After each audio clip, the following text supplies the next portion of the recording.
12 ফেব্রুয়ারি যে নির্বাচন হচ্ছে সেই নির্বাচনে বাংলাদেশের মুক্তিকামী ছাত্র জনতা ইতিমধ্যে সিদ্ধান্ত নিয়ে নিয়েছে। প্রথম যেই শিলটি মারবে সেটি হচ্ছে গণভোটে হায়ের পক্ষে সিল, এবং হা মানে হলো আজাদি, না মানে হলো গোলামি।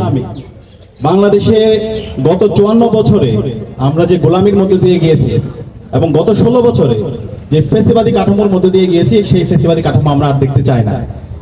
আর এই ফেসিবাদী কাঠামোকে সমূল উৎপাদন করার জন্য জুলাই বিপ্লব আমাদের 2000 ভাই বোনরা জীবন দিয়েছে, আমাদের 40,000 ভাই বোনরা গাজী হয়েছে, এবং সর্বশেষ আমাদের আধিপত্যবাদের বিরুদ্ধে আগ্রাসনের বিরুদ্ধে যিনি কথা বলেছেন, ইনসাফের পক্ষে কথা বলতে গিয়ে যিনি জীবন দিয়েছেন, শহীদ ওসমান হাদি, তার সারাটা জীবনের লড়াই ছিল এই ইনসাফের পক্ষে, গণভোটে হায়ের পক্ষে। তো এই গণভোটের হা ক্যাম্পেইনকে আরো জোরালোভাবে সারা দেশব্যাপী ছড়িয়ে দেওয়ার জন্য, সর্বস্তরের মানুষদেরকে এখানে সম্পৃক্ত করার জন্য আমরা আগামীকাল থেকে বিভাগীয় গণজমায়েত শুরু করছি।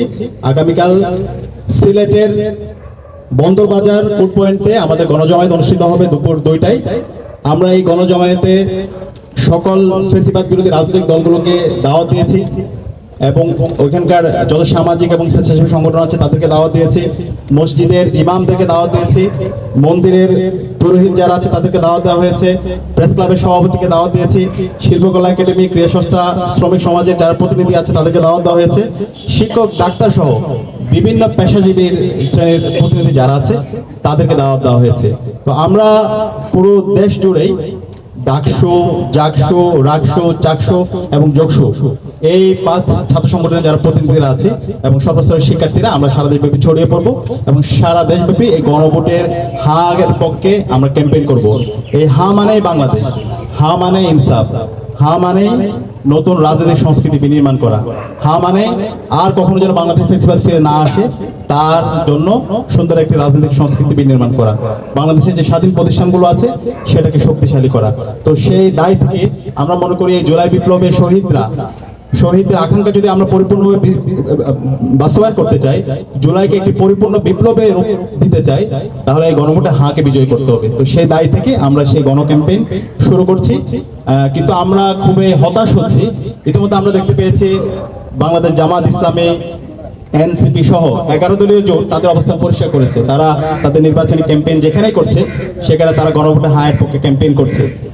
কিন্তু আমরা খুবই হতাশ হচ্ছি, বাংলাদেশের একটি রাজনৈতিক দল তারা নিজেদেরকে বড় দল দাবি করে, কিন্তু আমরা দেখতে পাচ্ছি তাদের এই ভুল পলিসির কারণে তারা ধীরে ধীরে ছোট দল হয়ে যাচ্ছে। তো এই ভুল পলিসি থেকে আপনারা বেরিয়ে আসেন। আপনি সারা দেশব্যাপী বক্তৃতা দিচ্ছেন, ক্যাম্পেইন করছেন, কিন্তু আপনার মুখ থেকে কেন গণভোটের পক্ষে হায়ের কথা বের হচ্ছে না? এটার মাধ্যমে আপনাদের যে অবস্থান সেটা ধীরে ধীরে দুর্বল হচ্ছে।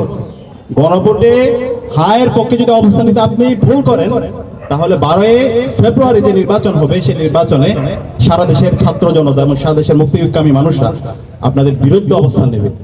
এখনই আপনাদের সময় আছে। আমরা যেই গণজমায়েত করছি হায়ের পক্ষে, আমরা বিএনপিকে দাওয়াত দিয়েছি, বাংলাদেশ জামাত ইসলামীকে দাওয়াত দিয়েছি, এনসিপিকে দাওয়াত দিয়েছি, সবাইকে দাওয়াত দিচ্ছি এবং সকল রাজনৈতিক দলগুলোকে দাওয়াত দিচ্ছি। আমরা আশা করবো তারা আসবে এবং এই গণজমায়েতগুলিতে তাদের অবস্থান পরিষ্কার করবে। 11 দলীয় জোটকে আমরা ধন্যবাদ জানাচ্ছি, তারা তাদের নির্বাচনী ক্যাম্পেইনের মধ্যে তারা সবার আগে তাদের এজেন্ডার মধ্যে গণভোটে হ্যাঁ ক্যাম্পেইনকে বিজয় করার জন্য ক্যাম্পেইন করছে। আমরা আশা করবো খুব দ্রুতই বিএনপি এবং তারেক রহমান তাদের অবস্থান পরিষ্কার করবে, এবং ছাত্র জনতার পক্ষ থেকে আমরা সারা দেশের ছাত্র জনতাকে সাথে নিয়ে আমরা এই গণভোটে হাঁকে বিজয় করার জন্য আমাদের এই ক্যাম্পেইন জারি রাখবো।